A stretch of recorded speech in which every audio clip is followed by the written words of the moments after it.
بسم الله الرحمن الرحيم والصلاة والسلام على النبي الأسعد الكريم وعلى آله وصحبه الطيبين الطاهرين. Mes chers amis, aujourd'hui j'entreprends de vous parler de Michel Onfray et de son rapport à l'islam. Michel Onfray a publié un livre en 2016 qui s'intitule Penser l'islam aux éditions Grasset. Bien. Je ferai à ce sujet une remarque préalable. Je n'aurais jamais évoqué le cas de Michel Onfray s'il ne s'était pas aventuré sur le terrain de l'islam, s'il n'avait pas soutenu un certain nombre d'idées ou de thèses sur l'islam. Et peut-être une remarque inaugurale sur le titre du livre, Penser l'islam, qui est en grande partie une sorte de conversation avec une journaliste algérienne qui pose à Onfray des questions et auxquelles celui-ci naturellement répond. Et d'abord une première interrogation sur le titre. Penser l'islam, en général, quand un philosophe pense quelque chose, c'est qu'il a fait le tour de la question, c'est qu'il a examiné le sujet, c'est qu'il a approfondi l'étude de ce thème et donc qu'il maîtrise parfaitement la question de A à Z, qu'il en maîtrise les tenants et les aboutissants. Je crains que, en matière d'islam, ça ne soit malheureusement pas le cas de Michel Onfray. Voilà ce qu'il dit, donc on va le citer dans ce livre Penser l'islam. À la question de la journaliste, mais vous-même, avez-vous une connaissance approfondie de l'islam? Michel Onfray répond, je le cite, tout comme le judaïsme, je le connais moins bien que le christianisme, puisqu'il est la religion dans laquelle mes parents m'ont éduqué. En général, quand on parle de religion, on dit m'ont instruit, en bon français. Et que c'est cette religion qui a généré, le terme n'est pas heureux, c'est le moins qu'on puisse dire, et qui a généré donc la civilisation dont je suis le produit. On ne prendra pas Michel Onfray pour un grand styliste de la langue française. Trois remarques sur cette phrase, sur cette réponse de Onfray. D'abord, c'est un cliché. Ensuite, c'est un cliché qui ne sonne pas juste.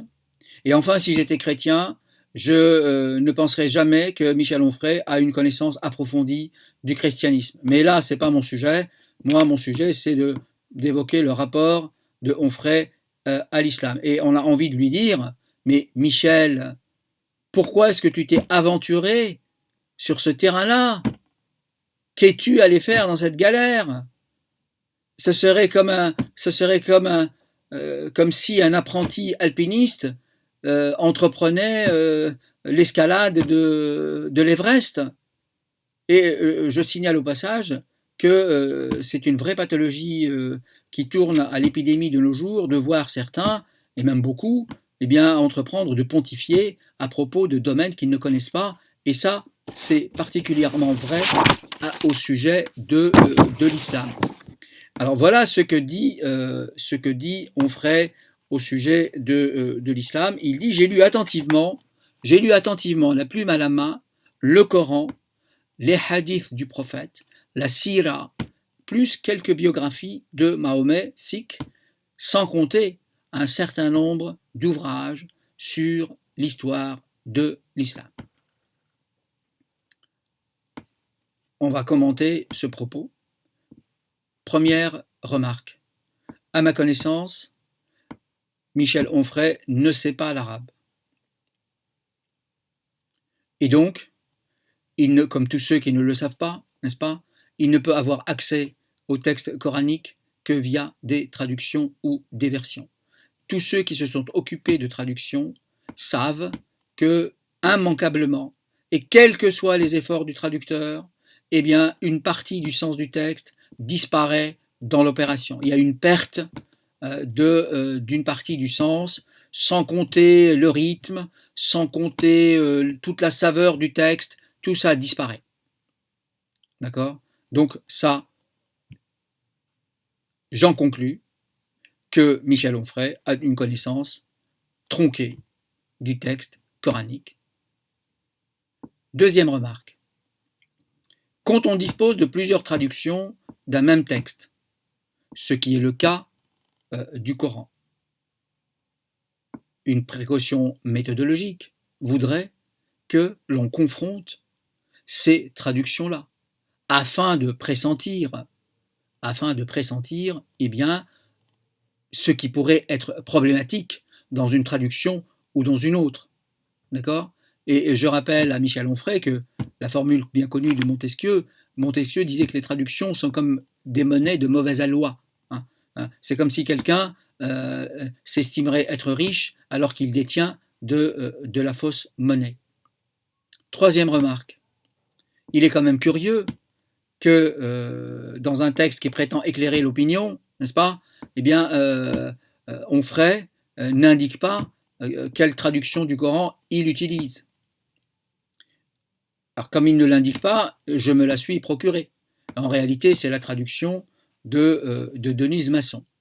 Deuxième fait curieux, Michel Onfray, qui proclame volontiers son athéisme et s'en fait une sorte de gloriole, eh bien, utilise la traduction d'une fervente chrétienne, une vraie grenouille de bénitier, qui injecte du mystère partout dans sa traduction du Coran, et notamment, je prends un exemple tout de suite, notamment en traduisant raïb par mystère.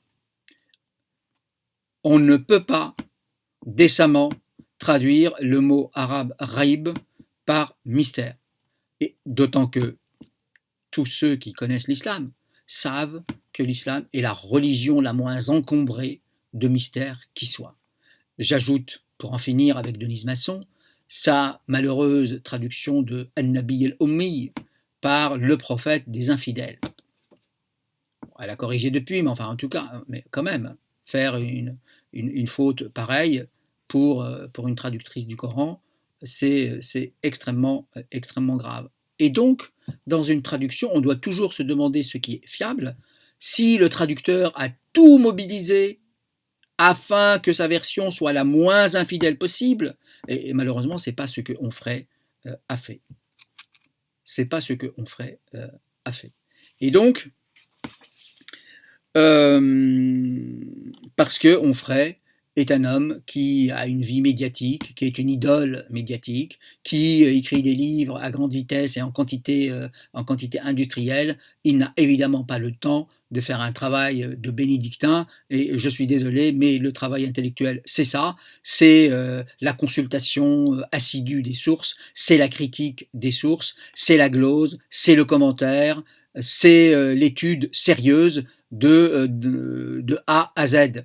Et si on ne fait pas ce genre de travail-là, on n'est pas dans le champ du travail intellectuel, on est dans la conversation de bistrot, la conversation à bâton rompu de bistrot. Deuxième ou troisième point, il prétend qu'il a lu les hadiths.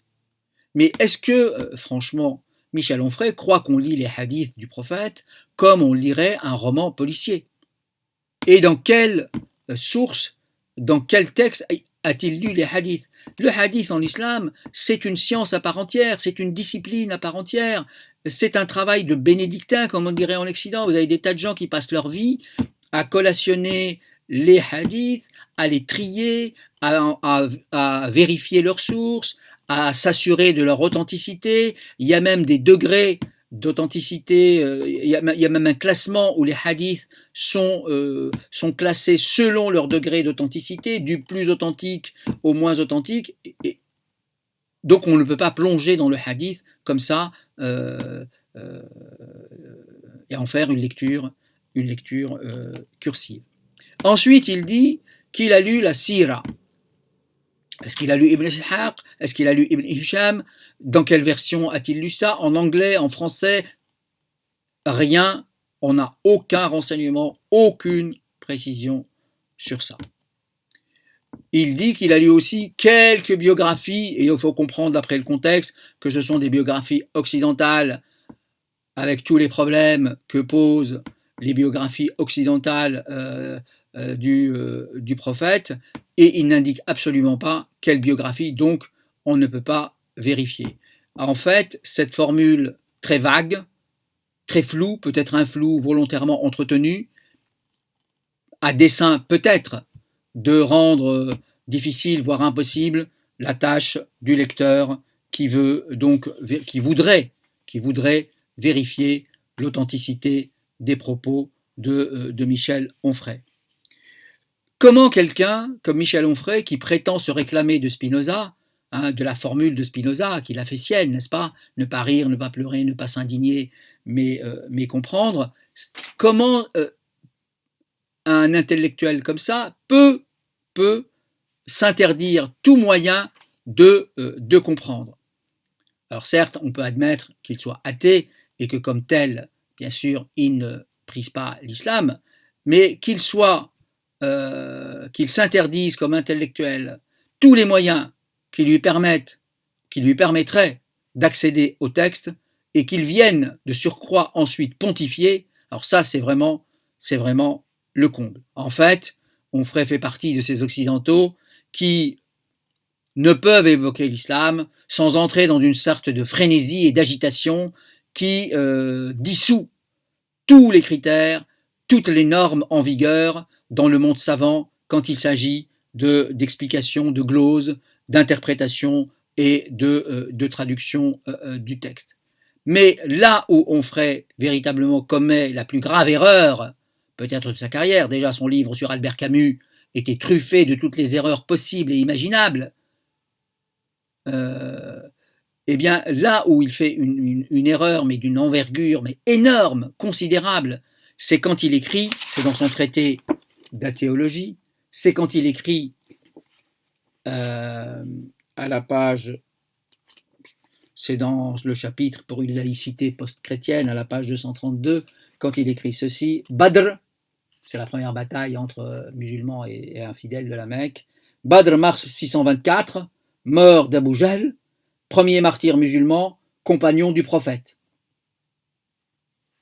Mais tout le monde en islam sait, sauf Onfray évidemment, qui n'est pas musulman bien sûr, sait que Abou Jahl est l'un des principaux responsables de la persécution qui s'est abattue sur les premiers musulmans.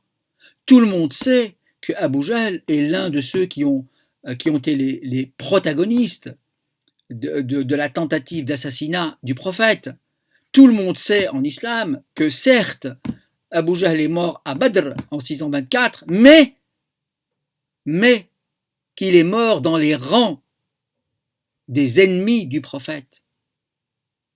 Franchement, quand on fait une erreur, et c'est toujours pas corrigé, et c'est une erreur que Onfray a commise, mais qui a échappé au correcteur du manuscrit, parce que les éditeurs ont des correcteurs, ça a échappé bien sûr au correcteur, ça a échappé à l'éditeur, ça a échappé à tout le monde, et ça figure toujours dans son livre, ça n'a toujours pas été corrigé. Quand on fait franchement une erreur de ce calibre, ça disqualifie absolument tout le reste.